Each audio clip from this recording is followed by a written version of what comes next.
Hello, and welcome to Transformations Café, where we're serving light as bold as love. I'm your host, Ken Marks. Transformations Café is brought to you by the Institute for Global Transformation, or IFGT.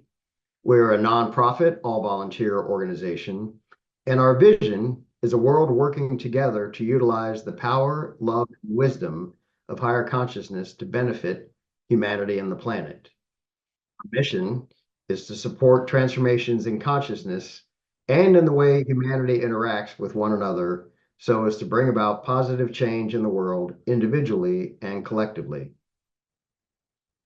We invite you to visit our website at theglobaltransformation.org. And if you'd like to become a member of IFGT, we have several options, and there's a join button at the top of each page on our site that will walk you through those options and how to join. And if you'd like to support our work, including programs like this one, there's a donate button also at the top of each page that will connect you with PayPal. This program is being recorded and will be published on IFGT's YouTube channel. And we are, by design, joined by several people live today. And those of you with us, if you would like to participate in this conversation, we will accept your participation as your implied consent to appear in what we publish on YouTube. We also invite everyone to subscribe to IFGT's YouTube channel and click the notification bell icon so you'll know when we publish this and other new material. So on today's program, we're going to continue our conversations about the ageless wisdom. And today we're going to talk about some of the energetic phenomena which are part of many people's spiritual journeys. Previously, a couple of times on this program, we hosted Dr. Yvonne Kason, who coined the term spiritually transformative experiences. And among these, perhaps fundamental to all of them, is Kundalini energy and the awakening experience that I and many other people have or are experiencing. Our guest today to help us go into a lot of the rabbit holes around Kundalini energy is Brent Spirit. Brent is a spiritual teacher, the host of the Spiritual Awakenings show, and the founder of KundaliniAwareness.org. He offers support for those going through Kundalini Shakti awakening and spiritual emergence. Since childhood, he has been in a mystical and mysterious spiritual awakening process involving expansive states of awareness, non-duality, and no self-realizations, Kundalini Shakti awakening, emotional healing, and more. Today, he heeds his call to raise awareness about spiritually transformative experiences, start conversations with others about far out topics. I love the way you use that term, Brent, and accompany fellow travelers on the path. You can find Brent's work at a couple of different websites. He's got one at brentspirit.com, and then the organization I mentioned, KundaliniAwareness.org, has its own site. He also has a YouTube channel. I believe it's at Brent Spirit is the title of the channel. And there's other resources, which we will include all of these in the program notes.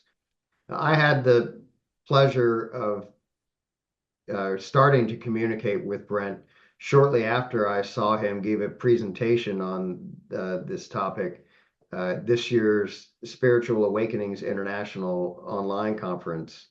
And I was also very touched and honored to be Brent's guest recently on his podcast, where I was invited to share my own Kundalini awakening experience and help his efforts to raise Kundalini awareness.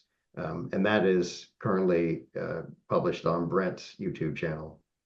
So I'm really looking forward to having this conversation with you, Brent, find out more about your experiences, explore Kundalini's relationships or roles with the wisdom, and how Kundalini awakenings are part of the larger evolution of humanity's consciousness. I'll probably start off with a couple questions, and then again, we'll see who in our audience would like to participate. But first, let me just welcome you again, Brent. Great to see you.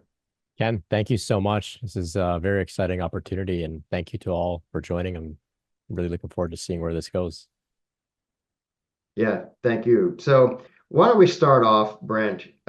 You shared with me an interview you did with another organization called the Kundalini Collective that I'm familiar with, and that gave me a lot more insight into your own experience. I think it'd be great if you could at least kind of summarize that for this program and this audience, because it's a very fascinating story. Yeah, so thank you so much for the chance to share.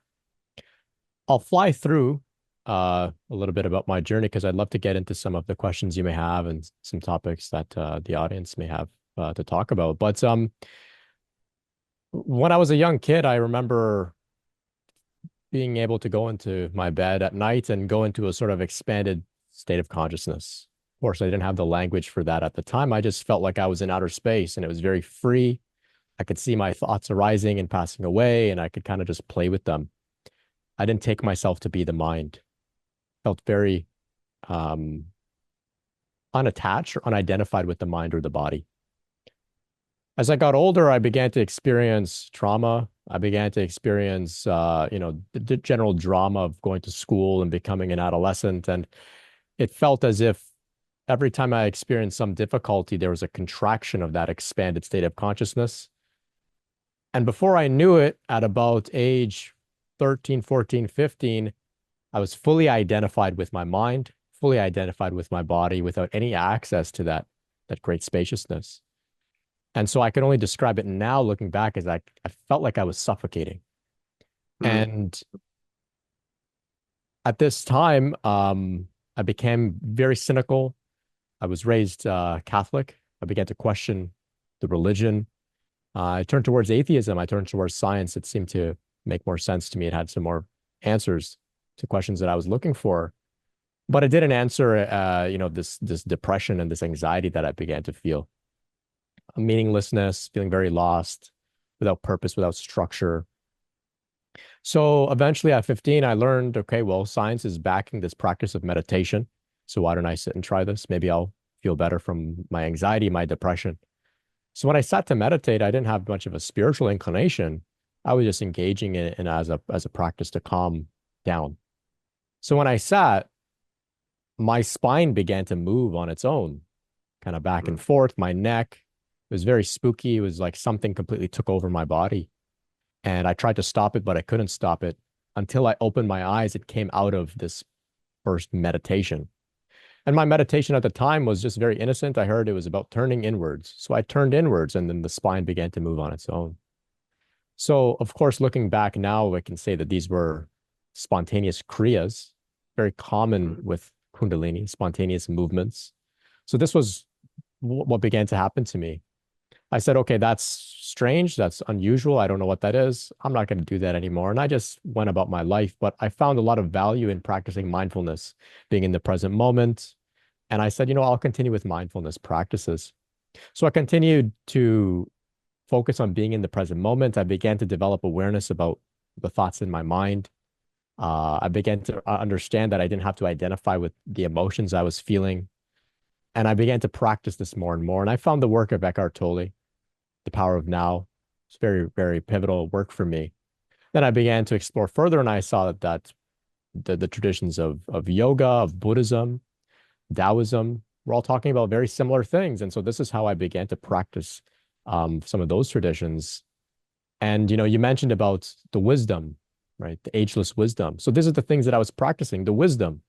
And up until that point, I took the wisdom to be solely something on the level of the mind, a philosophy, a belief, an idea, um, shifts in perception of the way I was viewing myself in the world. And it was true. That's how I felt. But there wasn't much consideration for what was going on in this body, in this nervous system, on the energetics of the body. The traditions I was exploring weren't really talking much about that. Zen, non-duality, they weren't really talking much about, the energy in the body or the chakra system or this thing called Kundalini. So it didn't really hit my radar up until that time. Well, the age of 19, I began to practice meditation. I began to practice Vipassana meditation. I went on a retreat. I learned how to meditate again. I wasn't afraid, and I went very deep with the practice. 6 months after this retreat, it was coming on to December 21st, 2012. So as we know, there were some rumors the world may end. It was shifting to a new age. So for whatever reason, this idea of the world ending really like scared me. I said, I don't want to be left behind. I better try and awaken or spiritually develop so that I'm not left behind if there's some sort of rapture. So many people were considering that, something is going to happen on this day. So about 10 days before, about a week before, something like that, I was engaging in self-inquiry. I was engaging in like a Zen koan style practice, though I didn't officially practice Zen Buddhism or any real tradition for that. But I was asking questions like, what is true? Who am I? What is the nature of reality? Asking really fervently. And I asked, what is true? And suddenly it was like this energy poured into my head from above, from the universe. And it was like my head completely expanded outwards to the ends of the universe. My mind completely expanded. And I looked around and I realized that nothing is true. This is all an illusion, all a dream. I looked into my own mind and I said, there's no character called Brent there. There never was. There was just thoughts arising one at a time in a field of consciousness. So I said, well, this must be enlightenment, right? This is all the context that I had. So I began to read Zen. I began to look more into non-duality, Advaita Vedanta, and I said, this is coinciding with what they're talking about there. But there was no further answers for me. I said, okay, if this is a dream and an illusion, well, what do I do here? So it became very unusual, spooky, scary. I didn't know how to relate with people. I was walking around in this sort of field of emptiness, but without feeling grounded at all. And I didn't understand what had happened to me. I figured it was something spiritual, but I didn't feel right. I didn't feel comfortable. I didn't feel like balanced. I thought enlightenment, awakening, all of this was supposed to bring peace and calm and understanding. I didn't have any of that. I had expansive state of consciousness, but there wasn't on some level, I wished I could have gone back, right? So I went around and I began to ask various people looking for some insight, and I couldn't really get anything. I went to a Zen center. I was turned away. It was implied that I may have some mental health issues, but I knew I wasn't mentally ill. I knew this was spiritual. Eventually, I came to understand a little bit more about energy and about getting grounded in the body, bringing my consciousness back in the body that had expanded so far out of the body. So for the next little while, the next few years, I began to continue my practices, began to continue exploring, and something was deeply calling me into the heart. Like I felt on some level I had known God, I had realized what God was, but I didn't feel what God was. I didn't feel it. And I wanted to feel it. My heart wanted a part of this expansive awakening that was taking place. So there was like this warmth in my heart that was sort of melancholy. There was longing, there was yearning for God. And it felt just very innocent. And it caused me to move into my heart and to hold myself and to stoke this fire. And it felt like devotion. It felt like bhakti. It felt like love. And so I began to just hold myself and practice saying, I love you to myself and relaxing my body, my nervous system, head to toe. So now my awakening process began very much to do with the body. And my spine once again began to move spontaneously. And I let it happen this time. I wasn't afraid. I just felt right. It felt natural. I didn't feel I was in any danger. I just let it happen. But still, I didn't know about this thing called Kundalini or energy too much at all. Eventually, after some time of engaging in this practice, I found myself exploring magic mushrooms, psilocybin, with the intention of spiritual development. So I set the intention innocently. I said, my intention for this trip is to get a little bit more in touch with the energy in my body. Very subtle, innocent intention. Well, on that trip, I engaged in the self-love practice very intensely, and I felt like I was being held by God. I felt like I was holding God. I felt like I was everything. I was nothing. It was an incredible experience. And I was saying, I love you. I love you. And suddenly, from the base of my spine, there was a massive energetic explosion of what I describe as a freight train conducted by the Divine Mother. rode up my spinal column, my Sushumna Nadi in the spinal column, blasted through each of the energy centers and exploded out of the top of my head. Mhm. And I found myself in this expansive, transcendent space, free from time, free from space, even. It's beyond words altogether. Incredible love was there. When I returned back after some unknown period of time back into my body, I said, holy, what was that? I don't know what that was. That was incredible. And so I looked around the room and suddenly I felt like I was one with everything, the furniture, the walls. I couldn't really discern myself from everything else. So it was like this very profound experience of oneness. Well, come the next day, that experience of oneness began to fade, and I began to get really frazzled. I was anxious. I was scared. I was confused. I didn't know what just happened to me. Was it just the drugs? Was it just the psychedelics? I didn't know what was really going on. I felt like a bobblehead. I felt like I couldn't sit still. It was a very unusual experience. Mhm. The relationship that I was in at the time began to fall apart. So this made me even more uh, distraught, more confused. Eventually, the relationship fell apart. I had to quit my job suddenly, and everything just kind of crumbled before me. Prior to that, I was having this really incredible spiritual experience over the past few years of feeling love in my heart, feeling connection. And then suddenly it all fell apart, and I found myself in what I can look back and now and say was the dark night of the soul.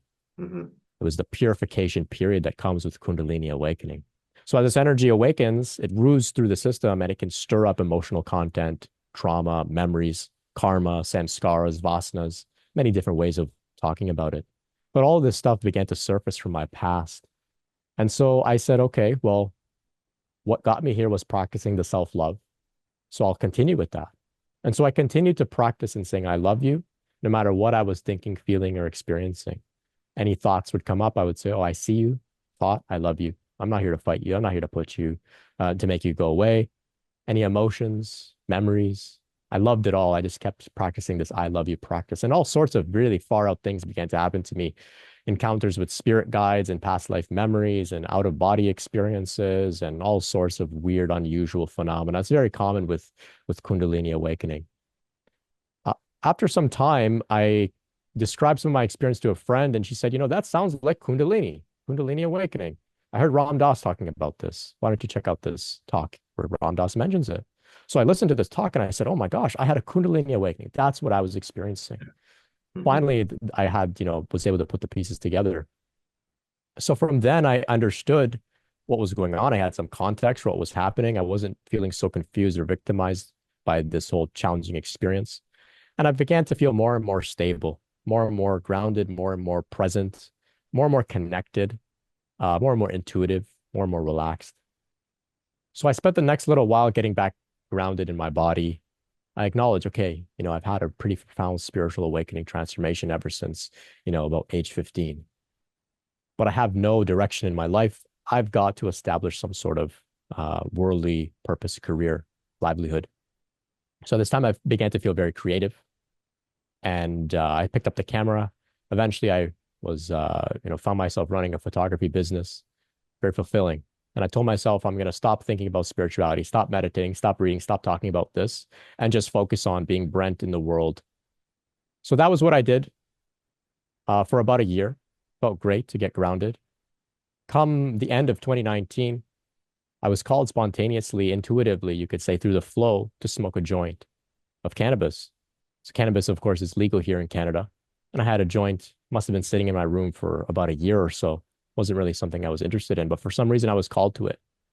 So I smoked this joint, sat to meditate, and began spontaneously chanting Om. And I began to experience another Kundalini rising.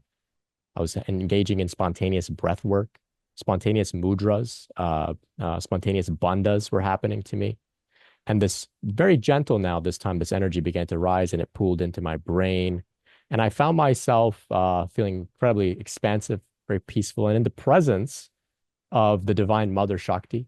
This is how I like to think of Kundalini Shakti as the Divine Mother, though others can think of her in Mhm. their own way. The Divine. The Divine was there. And there was also the presence of multiple, what I can only describe now as multiple light beings. and they were communicating with me telepathically. And they said, would you like to know about the mission we were offering you for the next leg of your journey? And I said, whoa, this must be some really good weed. I don't know. I might be just tripping out here. But I said, you know what? I'm safe. Let's see where this goes. I said, yeah, tell me about this mission. So over the next about 45 minutes or so, I had a conversation with these beings, and they said that, we're inviting you to serve as a messenger at this time of awakening on the planet, support people going through their own spiritual journeys. And I said, I don't know, that's a lot. That's a lot of pressure. What do you mean a messenger? Where do I come up with these messages from? They said, we'll give them to you. So we went back and forth. I was very reluctant. I wanted to really get the terms and conditions of this cleared up. Eventually, it boiled down to a very simple thing. They said, Brent, all you have to do is show up. Everything else will take care of itself. No pressure on you whatsoever. I said, what if I show up and nothing happens? They said, well, you're just a messenger. If there's no message, you can just hang out and show. Don't worry about it. I said, okay, I can do that. I can just show up.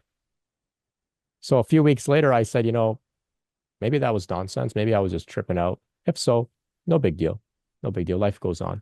Well, a few weeks later, a friend called me and said, hey, Brent, I'm opening a yoga studio. Would you like to teach meditation there? I said, okay, sure. So I began to teach meditation there. A few people showed up. It was interesting. It was fun. But then COVID happened and the yoga studio shut down.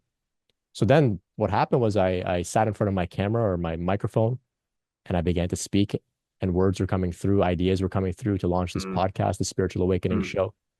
And suddenly I found myself talking about Kundalini. I couldn't believe that more people weren't talking about it. So I shared some of my thoughts, and then I thought, I've got to get some conversations going. And that's why I've had people like you on, Ken, many others, Dr. Kason, like you mentioned, tons of interviews I've had with other people that have had their own Kundalini awakening experiences.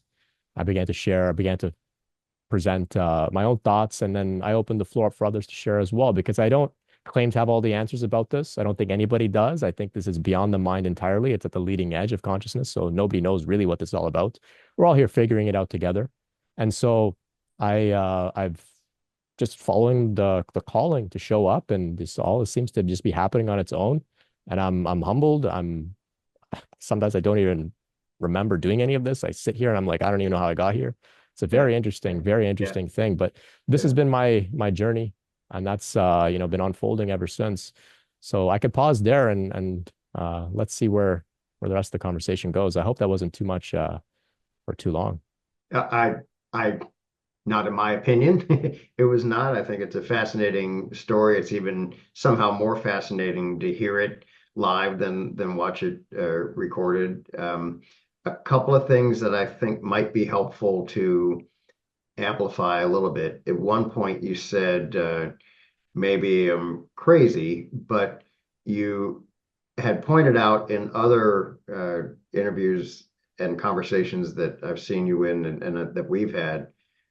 You said something very keen, which I think sums it up beautifully, is like, not all of us and the many thousands or even millions of people who have had some relationship with Kundalini energy and some awakening can be crazy in the same way. And, so I think, and we have other resources through IFTT, another interview we did with a psychologist that point out the distinctions between true mental illness and spiritually transformative experiences and spiritual awakenings. And so I don't think it's crazy. You've also been quite candid, and I appreciate all the candor, especially the relationship with that different chemicals or drugs have had in your experience. And it certainly opens an opportunity for skeptics to say, well, this is just the influence of drugs. And it strikes me just in this moment that it's another example of something that doesn't have to be an either or. And there's certainly tremendous growth now in the use of some of these same drugs for treating various types of ailments or illnesses, as well as just an explosion of the use of various different types of drugs, ayahuasca, et cetera, with the intent of catalyzing some type of spiritual opening or awakening. So I don't think they have to be mutually exclusive, and it isn't all just a product or fantasy of the mind. Um, One of the things that you do, and we can get into this a little, although there's so much that I want to talk about, and we have done one or two other interviews about Kundalini on this program. You've got scads of resources. I do want to give you a chance now, maybe just to talk a little bit about more what you offer, maybe some of the things that you found helpful to share, just so that people understand part of what you're doing and part of what I think both of us experienced, and as well as many others, is not understanding what the heck was going on. And there is that confusion and that upset and fear that can happen. And the service that you provide in part is to be more available and to help people become aware and find a community of people that they can share with and not feel so isolated. Right. So I couldn't understand why more people weren't talking about this. I couldn't understand why this wasn't the main theme of all traditions. Because Kundalini, if you look deep enough, it's there in Zen, it's there in Advaita Vedanta, right? Some of the key figures in non-duality have had profound Kundalini awakenings. And so I couldn't really understand why it wasn't emphasized more. Even Ram Dass didn't talk about it too much, though he did, of course, experience it, right? Adyashanti as well. It's Mhm. just not a main theme, and I couldn't really fully understand that. I have some ideas about why that may be. I think, of course, it's a very polarizing topic. It can get people really afraid. It can get people really excited and therefore also attached. So it may be skillful to not mention it too much. But what I found was that so many people were having these experiences and having such great difficulty finding anybody talking about it because it was always kind of a footnote in some of the more popular traditions, as opposed to, a main topic. So my aim here is to just make it the main topic. And so it's virtually all that I talk about. And under that umbrella of Kundalini, we can speak about all the different components of the spiritual awakening journey, the spiritually transformative experiences under this umbrella of what I refer to as, the Kundalini awakening process. So what I offer is, of course, I put out material on my channel. I invite others to have some conversations with me about it, to share about some of the challenges they face, the solutions they found to some of the difficulty that may arise on the path. I host some live meetings as well, where we can come together and share, support one another, validate one another, and normalize the process. Normalize Mhm. the process. A major part of why this is so challenging is because people feel that they're literally going crazy. And it's so hard to explain this to somebody who isn't going through it. Understandably so. I don't blame anybody for not understanding this if they haven't gone through it.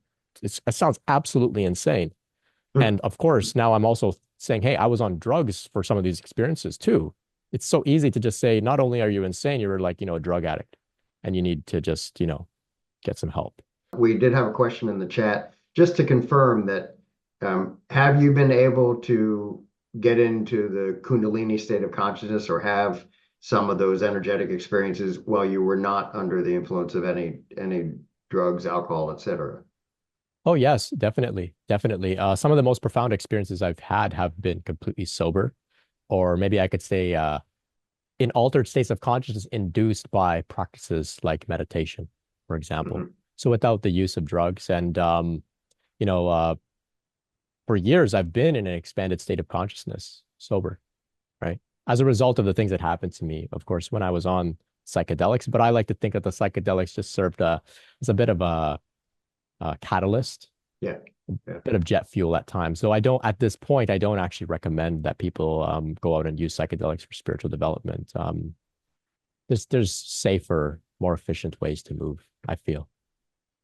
Well, let me see. We just got another question in. So I'd like to know more about the light beings communicating with you. How did you hear them? And do you think doubt could have shut down that communication? Is this communication ongoing? Right. So these beings, at the end of our encounter, before leaving, they said, "We are the Pleiadians." And then they were gone. And I thought I heard about the Pleiadians, but I don't know where that's coming from because if I was making it up, I didn't really read about the Pleiadians. I didn't watch documentaries about them recently, so I don't know where that information would have come from. So that's what they just they identified themselves as, the Pleiadians. So I said, okay, you know what? That sounds absolutely insane. But hey, if there was actually a mission that they presented me with, and this was actually a valid encounter, well, then let what they said manifest and unfold in my life. And if it does, great. And if it doesn't, I'll chalk it up as just nothing but a good trip. And that was it. So I heard them, and what I can only describe as telepathically. Telepathically. It's similar to the way that you hear the voice in your head, but it's Mhm. not the voice in your head. And there's a certain frequency about it that is quite powerful. It's peaceful. It makes you feel safe. It's crystal clear. And the dialogue that I was having with them was happening at such a rapid rate that I didn't feel like I could have come up with a response to my own questions so quickly. Mhm. Before my question would even finish, already there was information coming through in a tone, in vocabulary that was not normal for Brent. So this implied to me that there was some part somewhat separate from me in a sense. Um, do I think I could have shut that communication down with doubt? During those experiences, I felt extremely open, relaxed, and safe. So there wasn't any room for doubt at those times. Um, I was brought into that state as a result, of course, of the cannabis, as a result, of course, of the intense, spontaneous spiritual practices that I was engaging in that put me into a receptive mode. So doubt was really quelled. I felt very safe. Um, is this communication ongoing? So this is an interesting question because in some respects, I feel like I have a direct line to these, what I refer to now as spirit guides, the Pleiadians, the light beings. I feel like I have them on speed dial. I could tune in and communicate with them. However, what's so interesting is I don't feel inclined to. I feel more inclined to fulfill the work that they've sort of invited me to do here, which is actually to remain grounded and practical and reasonable. And so I don't actually rely on them, even though they are available. It may sound unusual because you would think, if you have contact with such great, powerful light beings, why wouldn't you talk to them all the time? I can't really explain why. I just don't really have the inclination. It's almost as if on some level I came from there to be here, and so I'm here. Maybe later I'll return back there, but right now I'm meant to be here, and so that's why I don't sort of maintain ongoing communication. Though at times, um, maybe in some deep meditative states, I may get a message or two, something coming through, but not a regular thing for me. So much of what you've described in your own story and experience, and you've hinted at some things that, there can be feelings of going crazy and confusion, major aspects of your life just kind of melting and being up, lots of upheaval. These are all characteristic of a Kundalini awakening and perhaps broader spiritual awakening. And I think I want to make sure that we send the clear message that this is a large part of your focus and work to describe these things in greater detail and then give various resources and forums for people to learn more and to share more and to not again feel alone and isolated and so overwhelmed by this. So just kind of make that statement again. Um, but Michelle asked a very fundamental question. I think this is part of like your work, which is, so what is the difference between a Kundalini awakening and just a spiritual awakening? Yeah, it's a fantastic question. And so I'll lead by saying that I don't have any fixed absolute answer about this. I think that the language we use is secondary, and what's primary is actually just the process that we're in. So, in my take, at this point in my journey, I think all of the spiritual journey is actually the same as the Kundalini awakening process. I don't see them as separate things. I actually don't see them as being there's a spiritual awakening that looks like this, and you have to treat a spiritual awakening in a particular way. And then there's a Kundalini awakening, which is a little different, and you have to treat it in a different way. I don't really see that anymore. And so I work with many people and they all come with various kinds of awakenings, intensities, different backgrounds. And so in the beginning, I thought this is going to be really overwhelming. If I've got to sort of unpack all of these different types of awakenings, that's too much. So what I came up with, or what was kind of shown to me, was a set of universal principles that we can apply across the board, regardless of whatever a person is going through, even if they're not going through any spiritual practice at all. It doesn't matter. So the practices that I share apply across the board: basic self-care, practicing presence, mindfulness, meditation in your own way, allowing yourself to think, feel, or experience anything that may arise, some sort of connection to a higher power, through devotion, through reverence, through contemplation, right? And continuing to work on any unconscious material, any shadow material. So fundamentally, when it comes down to practicalities, it doesn't matter what the difference is, if there is anything between a spiritual awakening, Kundalini awakening. The work is the same. The work is the same. So the term Kundalini, though, of course, we can look at some differences in a sense. Kundalini comes out of Sanskrit, out of yoga, or it comes out of a particular system. And so within that system, they have different practices, different things that they emphasize, right? The chakras, for example. Whereas if we look at, say, something like Christianity, people have spiritual awakenings in Christianity that look very much like a Kundalini awakening. Sometimes people describe that the Holy Spirit started to move through their body. They felt the connection in the presence of God, right? And it seems to map over to something like a Kundalini awakening in yoga, for example. So I don't really see much of a difference. I think the work is the same. The outcomes are the same. And by focusing on the differences, I think that sometimes people can get either a little grandiose. I've had a major awakening and you've only had a minor spiritual awakening. Yeah. I'm dealing with the full-blown Kundalini and you're, just getting started. Or there can conversely be some comparison and jealousy. I've had a spiritual awakening, but I haven't had the full Kundalini awakening. And so people feel like, somewhat unworthy, inferior, like they're doing something wrong, right? So there's also this idea of the Kundalini process doesn't necessarily have to come with major energetic, explosive experiences. For some people, it's very gentle, it's very subtle, it's very gradual, it creeps up on them.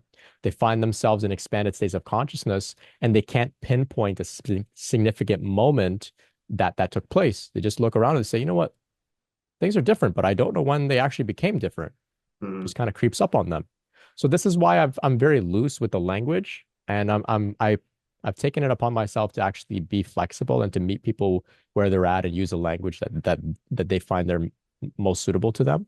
But I don't think there's much difference here. And of course, others may disagree. But I'm interested in a practical approach to support people going through this, not so much in the semantics or the scholarly side of things. Um, Thanks for the answer. I think it was great, and I really appreciate kind of your openness in not trying to categorize and fall into that trap of saying, well, I mean, the ego adopts the spiritual identity, right? I'm more spiritual now because I had this versus what you had.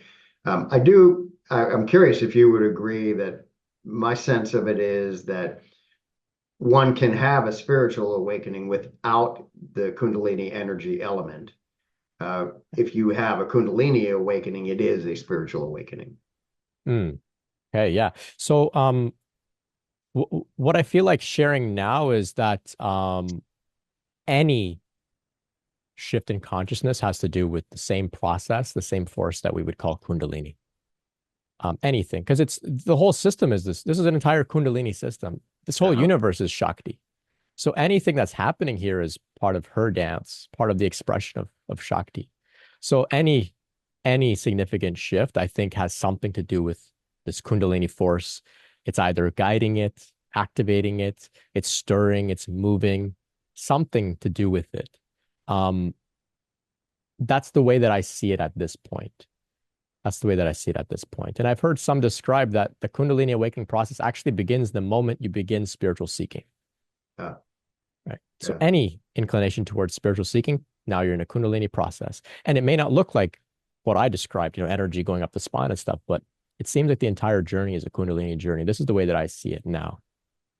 Yeah, that's very cool, and I think you are beginning to talk more about, which I appreciate you doing in your discussion of your own story, the relationship that the wisdom and Kundalini have, and that the wisdom does also talk quite a bit about this and talks about um, the different levels, if you will, of consciousness. And so, there's a planetary consciousness and the solar system consciousness, and there's Kundalini energy in all those different levels as well. I'm kind of curious if you have any other thoughts or comments about what you may have come across or learned about Kundalini and what the wisdom offers with regard to this energy. Yeah, so on my journey, I came to understand that yes, there are various levels of consciousness and various dimensions or frequencies. And in the beginning, I had this idea that it was about remaining as high as possible, right? In the highest state of consciousness, the highest frequency, the highest plane, whatever it may be. Eventually, I came to understand that it's all one thing. And so it's okay to feel a little down sometimes. It's okay to feel stuck in our ego. And to me, the ageless wisdom was all encompassing of everything, everything. And so when I practiced the self-love practice, as I went through this intense purging and dark night of the soul, the self-love was saying, even the most darkest parts of you, Brent, I love you, I see you, and I don't want you to go away. You don't have a mistake. You're part of the oneness here too. And so that made me very flexible with my definition of what is divine. And I could see everything is divine. There's nothing that's not divine. So that's where the the journey has sort of led me. And I appreciate that. And I guess I would just say that in the studies that I've just kind of begun a couple of years ago, a few years ago now, of one presentation of the Ageless Wisdom, there are specific references to Kundalini energy in that, and so it is definitely a part of something that has been part of consciousness and humanity probably since humanity has existed and likely before. And so, and it does pervade, as you mentioned.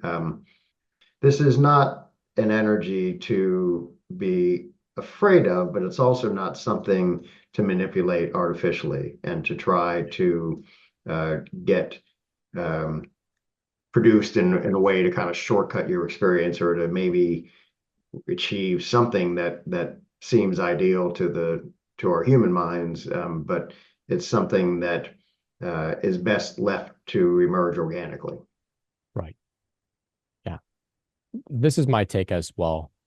It is true that we can, to some degree, manipulate the various energies in our body and induce some fantastical things. However, uh, when we use our mind to bring about our own desired outcomes, we could be pushing things too fast in our system. We could be asking for trouble in a sense. So the way I see it is like just like with our breath, we can consciously inhale and exhale. But the moment we stop, the body takes over and it does it perfectly, right? Does it perfectly. Whereas if we were doing it with our minds, it's not like it's kind of awkward, it's kind of jarry, it's kind of clunky. But the moment we relax, the breath just becomes natural and smooth, right? So in the same way with this energy, we can draw it up and do different things, but it's best to just let it do what it needs to do and know that just like with our breath, with our heartbeat, with our digestion, the intelligence of Kundalini within us is able to facilitate whatever it needs to in its own way, very efficiently, very safely, compared to what our ego mind may want to do. So it's like forcing digestion, right? If we force our digestion through some sort of willpower, it's a little bit less less efficient than if we were to just let our body digest the food, right? So this is my take on when it comes to manipulating the energy and whatnot. I don't think we're being asked to do that at all. We're being asked to surrender to its intelligence, knowing that it knows what it's doing. It has our best interest in mind. It is us. It's not separate from us. And it's here to transform us, heal us. Yeah, I agree. It's a beautiful way to put it, and it like the infiniteness of consciousness as you found and you continue to learn more and share more. This is also not a finite topic or a course that you can take and then you've learned everything about it, right? Yeah. So this just keeps unfolding, and it's cool to kind of get a sense of how you have also had that journey. I want to read a couple of comments, not necessarily questions, but kind of back to the relationship of psychedelics.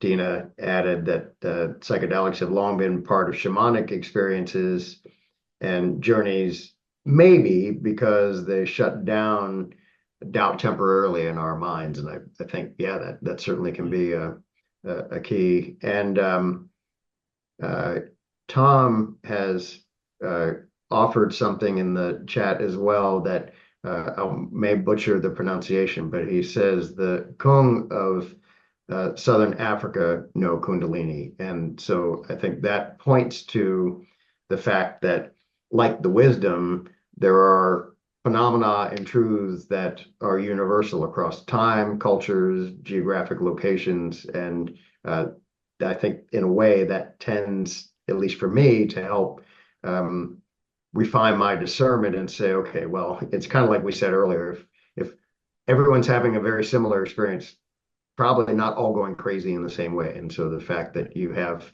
cultures so far flung that are familiar with the same types of things, then there's something more to this than just, the flower children in the yoga studio or whatever it is. It's hard.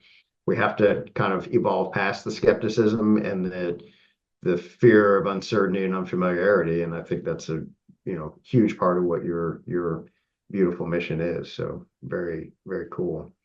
One of the other things I thought we might touch on is, in a way, incorporates your saying that Kundalini and consciousness are everything. It's all inclusive, and I found, and I think it's common. You alluded at least to this, if it didn't reflect it directly in sharing your personal experience, that sometimes we see our spiritual parts of ourselves and then those thoughts and behaviors in our lives to be separate from our quote unquote normal lives or the rest of our lives. And uh, I have a growing sense, and I really want to hear your thoughts about really integrating this so it's all one. It's not, these separate things, and that actually also tend to enhance that sense of separateness from everything else that is when we're truly part of everything. Just your thoughts. Yeah. So there's definitely time on the journey to, with effort, practice to remain present, to remain watchful of thoughts, to try and stay peaceful, for example, and to, practice embodying higher states of consciousness, practice embodying, higher vibratory emotional states, of course, right?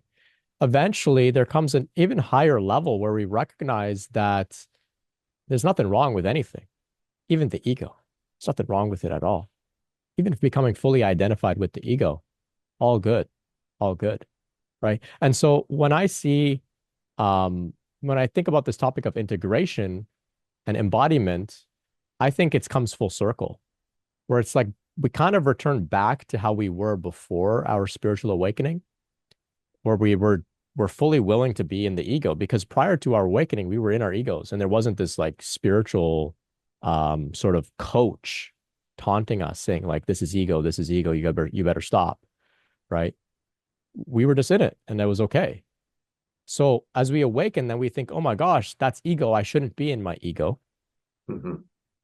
And then there's a different degree of actual suffering, actually, because now there's the spiritual ego trying to, tell us how we should be. Eventually, even that spiritual ego comes to kind of dissolve, and we return back into a state of it's all welcome, it's all good here. And paradoxically, when we're willing to feel any sort of various emotion, when we're willing to be identified with the ego without beating ourselves up over it, when we're willing to get caught up in past or future. Paradoxically, it seems that we tend to be more present. We tend to be more peaceful. We tend to not be so identified with the ego. And so this is how I've kind of understood integration to be. And so the work I found is that we're very gentle with ourselves, Hmm. knowing that there is, of course, some ideals to aspire to: presence, peace, love, of course. But whenever we're not meeting those ideals, that's okay too. It's completely okay. And like that, we have so much compassion for ourselves. And then we look at other people and we don't blame them. Oh, why are they in their ego? I wish they were more present. We say, oh, it's okay that they're like that. No problem. They're on their journey too. It's all God here anyway. Where else are we gonna go? Right? What else could there be here? So because it's all divine, it's all God, it's all welcome here. And that's where we become in a state of total acceptance, right? The resistance to life falls away and everything just tends to flow more fluidly, it seems. Do you think that there is a purpose or a plan that is kind of at work here? That, for instance, that compassion for ourselves when we may be falling short of certain ideals comes from an understanding of knowing this is part of learning and growth that's associated with there's something, there's a reason for learning and growing. Right. Yeah. Uh, I completely do. I have seen it just play out in such obvious ways in my life through synchronicity, through odd coincidence, just general themes. It seems that, of course, the journey is maps over quite well to the hero's journey. And so that implies that there is some sort of direction and order here as opposed to just chaos. However, we Mhm. don't want to fall into spiritual bypassing and saying it's all going to unfold according to a higher plan. So I'll just, do whatever I want or do nothing. We want to participate in what's unfolding here already. And so sometimes it's useful to contemplate that there is a destiny. And other times it's useful to contemplate that I have free will and I can, make an effort to shape my life in the way that would be the best for myself and the people I connect with, right? So there's a balance there, but it's undeniable to me. There definitely is some higher order kind of pulling some strings here for sure. It's also becoming more and more consistent across these conversations that we have with different guests that there's a lot of consistency, if not unanimity, in this sense too. And frankly, this is a big part of the energy behind IFGT's work is just kind of helping move this evolution collectively and individually, as I said at the top when I talked about our mission and vision. So there's something to this, definitely something to this. Tom had another question. Which brainwave frequencies are involved with Shaktipat and meditation when Kundalini is active? I recall reading Lee Sanella's book, The Kundalini Experience, that the frequencies were much higher than normal. Do you know about this, Brent? So I'm familiar with Lisa Nella's work. It's really, really great work. And Yeah, I am a little bit too. yeah, in it, like we were mentioning earlier, like Tom was mentioning, in Lisa Nella's work, he outlines, the various cultures around the world that describe some sort of process that seems akin to be Kundalini awakening. When it comes to the specific brainwave frequencies involved with Shaktipat and meditation, I don't have an answer for you, but I do know that it seems that these higher states of consciousness actually can be measured in a lab. Whether they have been meditation, yes, the different meditation states have been measured, and studies continue to be conducted about this. In terms of Shaktipat, which is of course the transmission of this Kundalini energy from one person to another. Whether that type of experience has been documented in a lab and the brainwaves have been measured, I'm doubtful, though perhaps. But I can imagine that this isn't just something people are making up or imagining it. It can be measured and documented with measurement tools. The specifics of those, I'm not sure. Not sure. Okay, yeah, I think we'll have to learn more about that.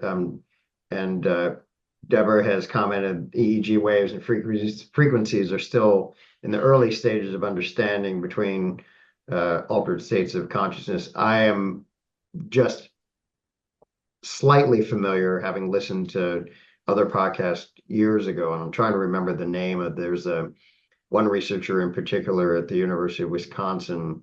Um, he goes that the was on the 10% Happier platform. They're talking about, and their friends, and we calls him Richie, but it's Dr. Richard, and I'm just blanking on his last name, has done a lot of this research, and his research attracted and led to a relationship with the Dalai Lama. So there's more and more integration, as we know, between kind of mainstream material science and all of these phenomena as well. And so I think we will, if it hasn't already been documented, we will be finding that we'll be seeing, okay, yes, these are the frequencies. I do know that they have done some like MRI studies with yogis or monks or gurus that can go into very deep states of consciousness, and there has been some of this work done. I'm just not familiar enough with it to comment more intelligently right now. This one also from Dina. How critical do you feel the period of affirming self-love in your meditations, et cetera, was to accelerating your light being's communication and trajectory in your avocation?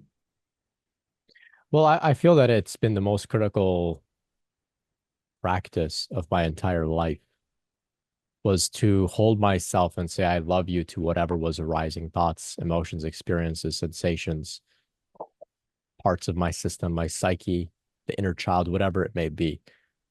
Without that, nothing related to, my spiritual development would have manifested in the ways that it has. I think that practice put me into a state of consciousness where I was feeling safe enough with myself to be receptive to something like, light beings or aliens coming to make contact with me. Because of course, if I didn't feel safe, that wouldn't have worked out. So the self-love put me into a state of relaxation. I knew that with myself, I was safe. So maybe that's what kind of opened me up to these sorts of things. In terms of the trajectory to my vocation, um, I think my vocation involves spreading a message of self-love being the most fundamental practice for others as well. So throughout my work, my vocation is just to ultimately to say, hey, allow yourself to think, feel, or experience anything that may arise in the safety of your spiritual practice or your container. And so the practice that led me to this vocation ends up being the vocation itself. I hope that can make sense for you, Dina. Jay has asked a question. I think, Jay, you were asking again for a reference when we were talking about the work about frequencies. And so you prompted me to kind of sneak a Google search in real quick. So the name of the person I was thinking of was Dr. Richard or Richie Davidson at the University of Wisconsin. I can throw the search link in the chat if you want, but look him up. He's someone that I've heard speak several times and has been cited quite a bit for doing legitimate, rigorous empirical research on meditation and what's going on in the human brain at the University of Wisconsin. So it's as refereed and empirical research as I think as we're going to get. Oh, Brent mentioned someone else. Brent, did you have someone else that you So I, mentioned I about was frequency?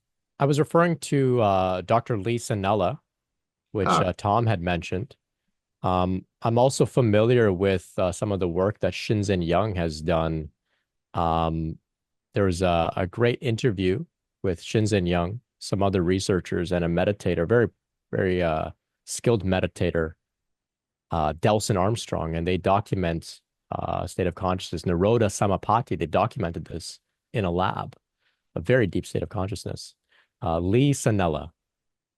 I ran into Lee Sanella when I was much earlier in my own learning about Kundalini, uh, part of my experience. And he had a series of podcasts for a while that I found really helpful to kind of get a a sense of what was going on too. So I think one thing that you will find is um, there is lots and lots and lots of information about Kundalini.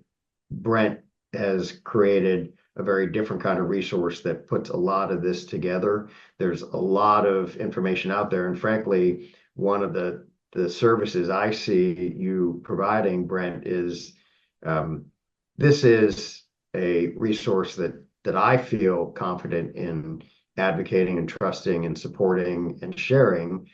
One of the things when I first brought this to others in IFGT after I heard you at the SAI conference is I noticed immediately when I went to your website that you have the logo for the Association for Spiritual Integrity on your site and are part of that community, which IFGT is too. It's a group that was started by several people, co-founded by Rick Archer of Buddha at the Gas Pump. And to me, that says a lot. That says that this is not this. There have to be ways of finding out what information can we trust and actually learn from and feel like it's safe to absorb that information and participate in the conversations. I'm confident that your resource is one such, and I've stumbled into others that I kind of learned the hard way were not. And so I think that's part of the reason for this conversation and your work is to help discern that. Another thing that I feel kind of compelled to share is that there is a recent emergence of several spirituality consciousness bots. We're slowly developing one in IFGT. Rick Archer, again, has developed something he calls the BAT Gap. That's his acronym for Buddha at the Gas Pump. So there's a BAT Gap bot. There's one just recently been developed by our last guest, Philip Wade, has one he's calling Philip Bot.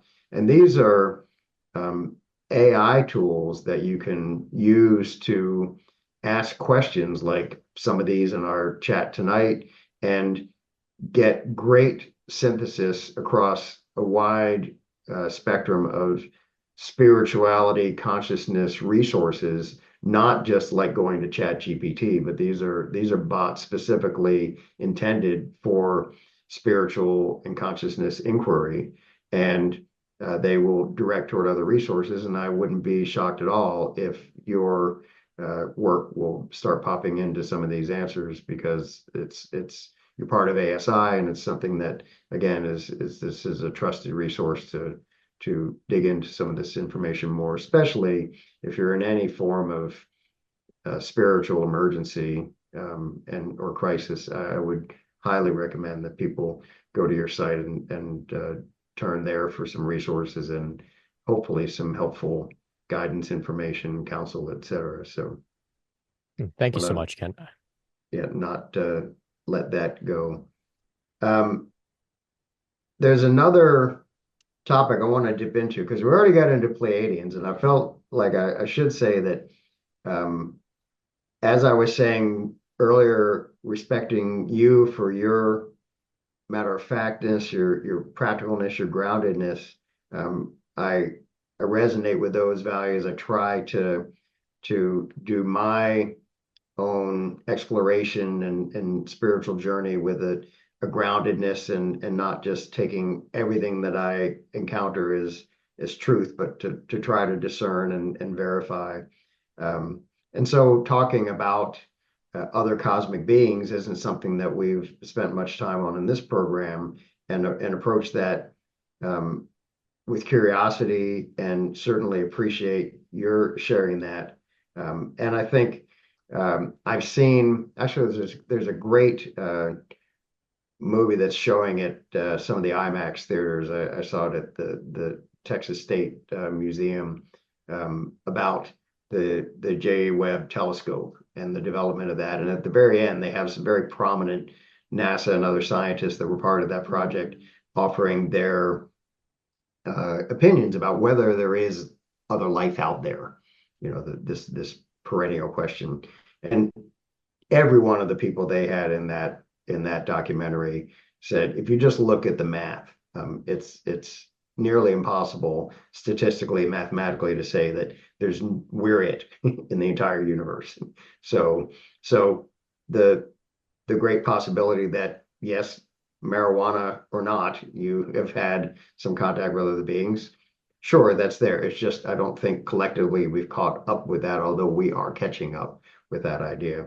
So with that in mind of kind of okay, these are maybe a little more boundary topics. Something else that I've run into quite a bit, and I heard you talking about in another forum, are discussions about what some might call dark entities. I've heard them referred to as uh, kind of like parasites that are actual entities and energies that can come to us. And I wonder if you could talk about these more because the context you and I've heard others talk about is that recognizing that, as you said before, it's all part of everything.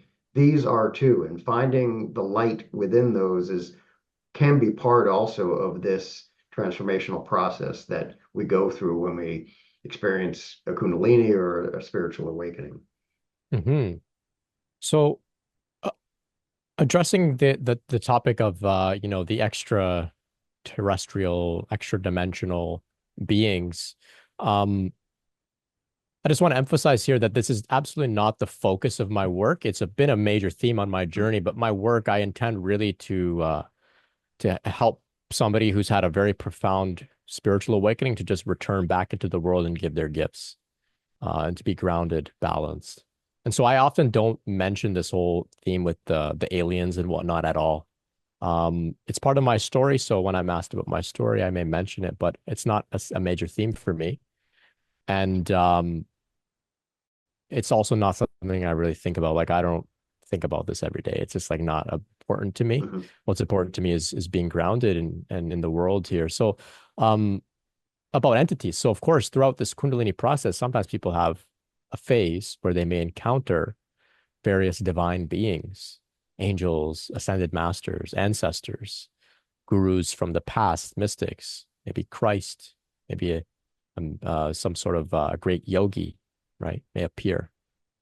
Conversely, people also have some encounters with what they may describe as dark, shadowy beings, demons, some sort of, they may describe them as being sort of parasitic in a sense. They kind of latch on, they kind of taunt, they're scary. These types of things can happen as well. Now, I have a few takes on it too. I think both can be, argued, of course. So the first take is that these are just manifestations of our own consciousness, sort of becoming dissociated so that we can see it and relate with it. So some part of our own shadow, our own darkness, our own fear manifests as the form of the archetype of some sort of demon, some sort of dark being. So we can see it, work with it, integrate it, and then continue our transformation, our healing journey. That's one take. If that's valid, if that's really what's going on, well, then when a shadowy being shows up in your meditation or in your dream or whatever it is, you acknowledge, here's another part of myself that's looking for some attention, looking for some light, looking to not be dismissed, denied, ignored. Let's see, what does it want? And often all it wants is to be seen, just to be seen and not judged. So we say, I see you. I see you. Yeah, it's okay that you're here for now. Eventually, you've got to go because I've got work to do and I can't have you lingering here. And that part says, thank you so much for seeing me. I'll be on my way now. And it dissolves, it's released, it's healed, it's integrated back into the whole. So this is, of course, shadow work in a sense, right? Seeing the shadow, giving it the attention, and then it becomes integrated. The other paradigm is a little bit more far out, but I think it's valid as well. Perhaps there are actually some demons and entities and beings and angels and stuff like that out there, autonomous, wandering the universe. And as we become awakened and our consciousness begins to expand and we become more perceptive and our light shines brighter, we attract these beings to us almost like a beacon and we're able to perceive them. And so when there's a demon or an entity, we can see it and we say, oh my gosh, like this is pretty scary and freaky. If we give into fear, then we're giving our power away to them. Then they can continue to scare us. But if we say, I'm a being of light, I'm protected, I'm safe, I'm a being of light, therefore, light, of course, dispels darkness. I have nothing to fear. Hello, demon. I see you. You're on your own spiritual journey as well, maybe much further behind than I am. No judgment, right? I see you. But look, I'm doing some important work here. You can't be here in my space.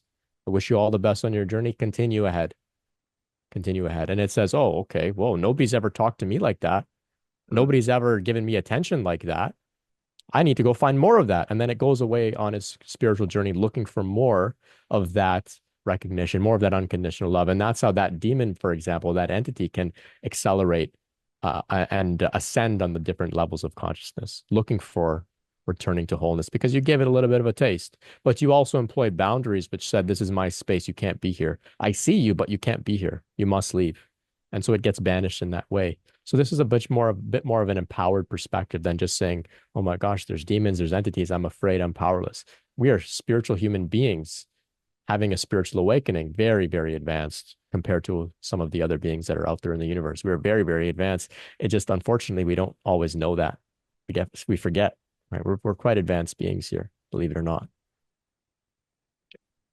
Thank you, man. That was just that's great, and I think it's helpful to hear it over and over that um, instead of the fear that these things can kind of feed on, and regardless of which of the two theories that you shared with us or ideas of what these might be, there's a common denominator in that they're approached with that unconditional love. Then, and you were talking much earlier in this conversation about just taking every part of your experience, everything you were experiencing, every part of yourself, and just loving all of it. And so I assume this includes whatever of these types of experiences you may have had as well. And it's that is perhaps transformational. Certainly, it transmutes that energy and brings the light that it already contains and out in it. It's Right. a little more far out,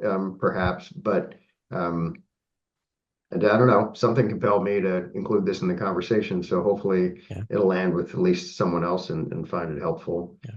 It's a Um, very common theme. And if I could just add briefly, when sure. I refer to love, I don't mean love saying, come here, give me a big hug and never leave. To me, love means I see you, but I can still have a boundary with love. I see you, but don't come too close. So that's my take on love. This is you had also described or defined a little bit better the oft used term in some circles, namaste. Hmm. Um, Share Yeah. that with us. Yeah. So namaste means the light in me recognizes the light in you. So that's what I equate with Mhm. love as well.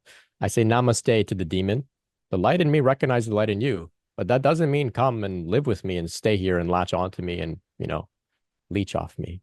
I see you. And it just says, whoa, somebody has seen me. Okay, great. Thank you so much.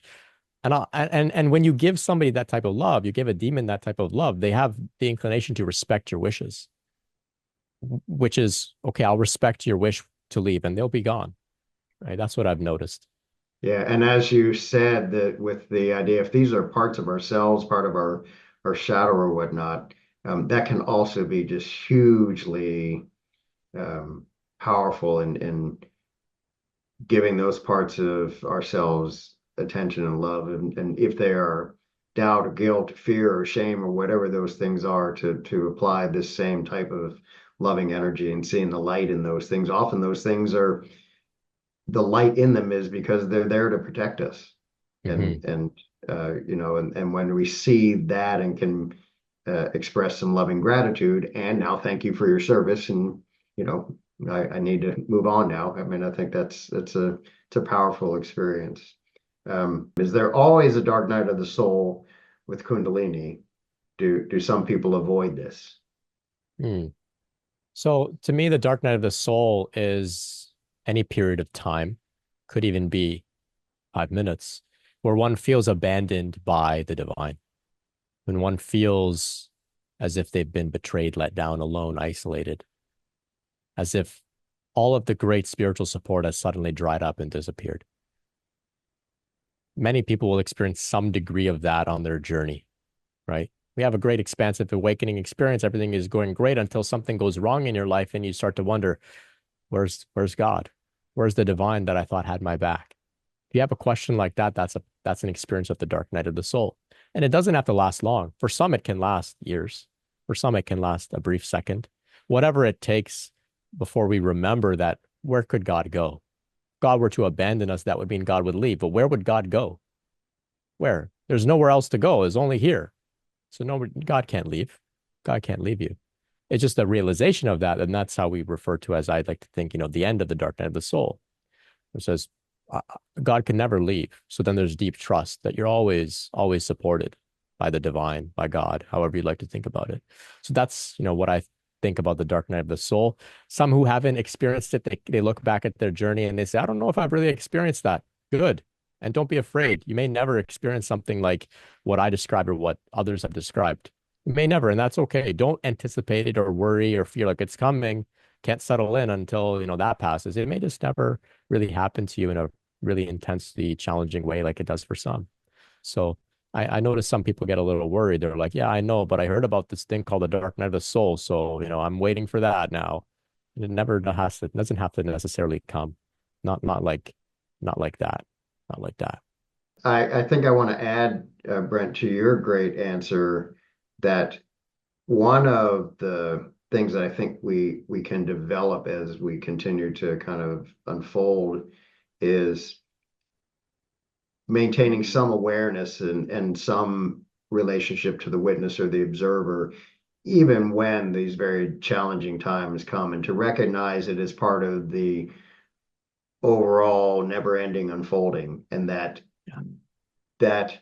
uh, Pam Gregory uses this phrase a lot, so I'll reference her. The breaking down to break through, and so it's oftentimes that a dark night experience is a prelude to then coming through that, and on the other side, having further growth, further transformation, those types of things. So Right. um, it is. I've lived the fear, and they're not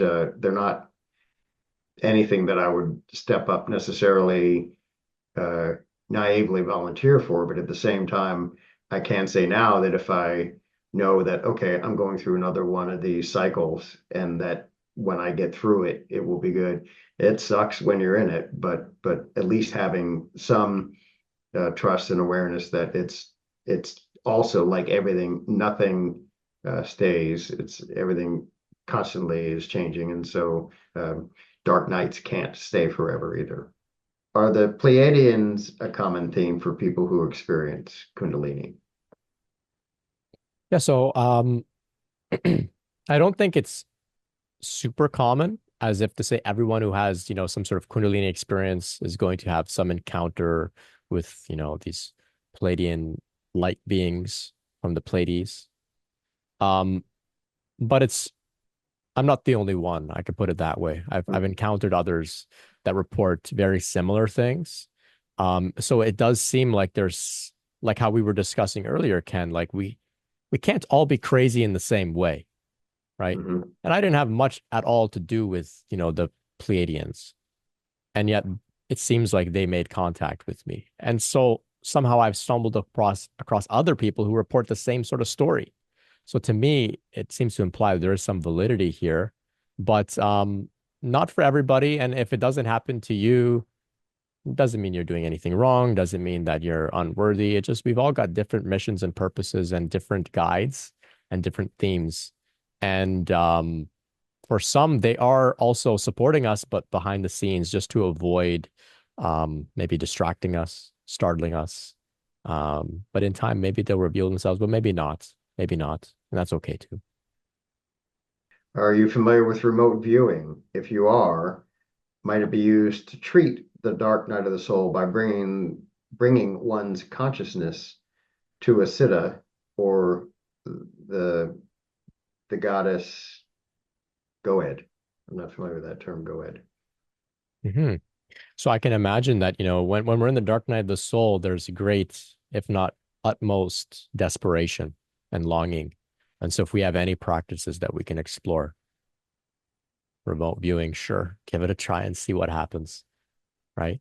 It seems that sometimes during these periods of dark night of the soul, there aren't always a hack or a trick or a Mm-hmm. practice or a technique. Got Mm-hmm. to ride it out. Yeah. And that's unfortunate. But there's, like Ken was describing, there's great growth during those experiences. And so we don't want to uh, fast forward them with practices. But hey, if you want to try, by all means, try. See what happens. I think, Brent, a theme emerging is that if you bring that same love energy, that unconditional love, to the dark night experience and just allow it also to be there, it's the suffering is much less because the resistance is alleviated. Yeah. Yeah. Tom just said he was afraid of that. So yeah, I mean it's not pleasant, but it is sometimes part of it's kind of a lot of people in these types of conversations talk about the chrysalis, and the Mhm. the caterpillar and the butterfly. And so sometimes the dark night can be that kind of where we're changing. And so you're in a transformational state, which you're not what you used to be, and you're not where you're going to be yet. And if you're aware that you're kind of in between and in some kind of limbo, if you will, then yeah, it's can be uncomfortable. Recognizing that is can be helpful when you can develop that awareness. Right. I know I've been through them where you just didn't have access to that awareness, and or the the ability to recognize, oh, let me bring some loving energy to this. And yeah, it can be tough, but that's kind of how I learned, at least.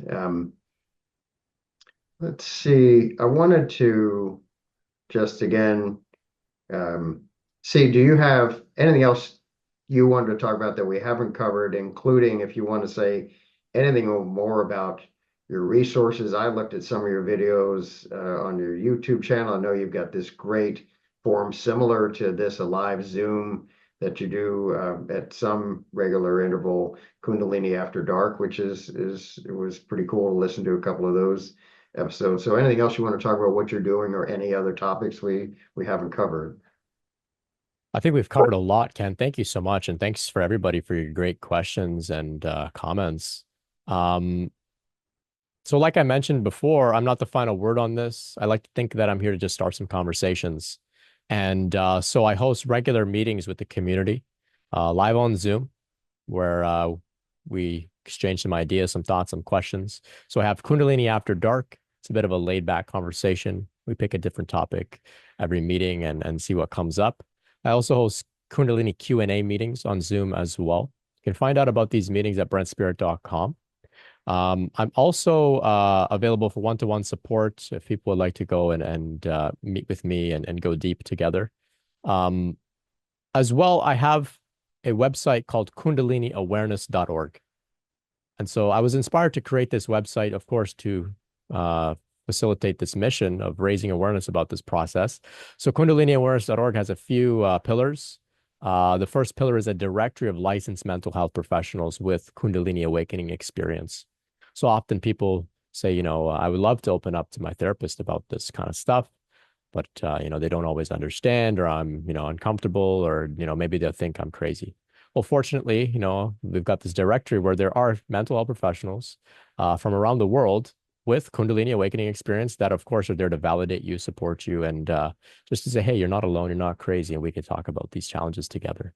So you can check out the directory. If you happen to be a licensed mental health professional with Kundalini experience, please submit an application. We'd love to feature you in the directory and, hopefully connect you with some clients to do some good work together.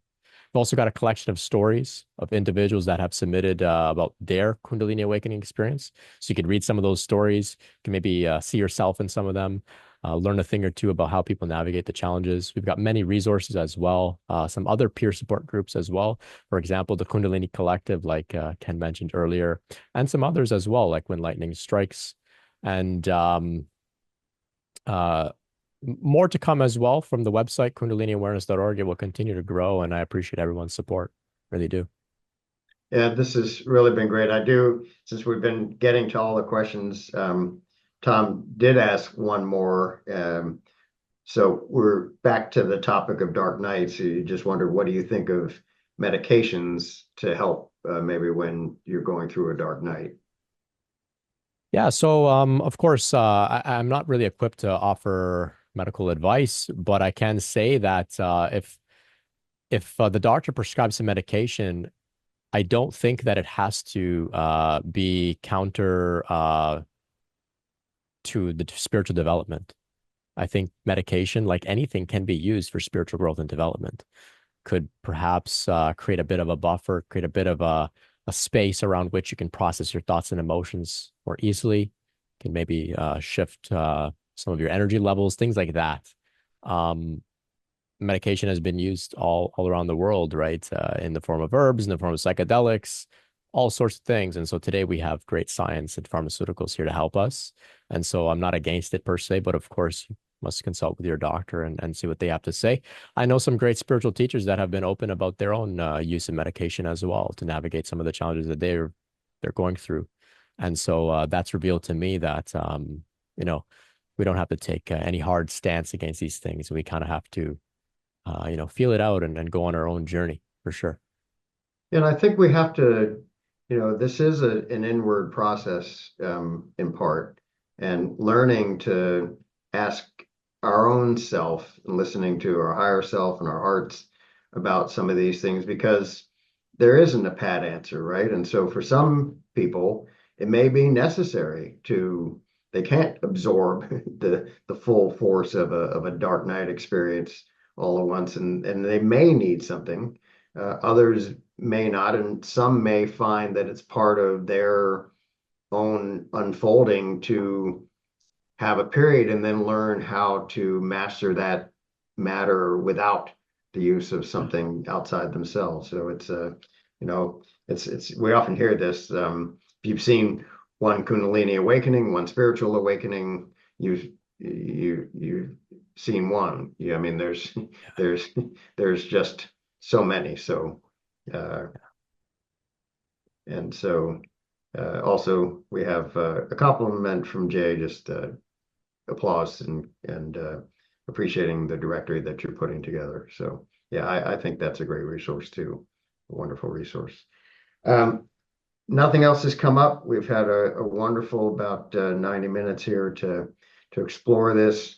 It's the tip of the iceberg, and that's why Brent has all these resources available and can help guide us to others that he did mention a moment ago as some other great resources on this topic. So thank you again, Brent. It's just been such a pleasure to get to know you, expand our network, to share, and thank you again for having me as your guest, and certainly do plan to stay in touch. So thanks everyone for joining us. Thanks to those who find this helpful when you run into it on IFGT's YouTube channel as well. So have a good evening, and for those in the path of Helene, please stay safe. Thank you all so much. Much love. Much love. Thank you.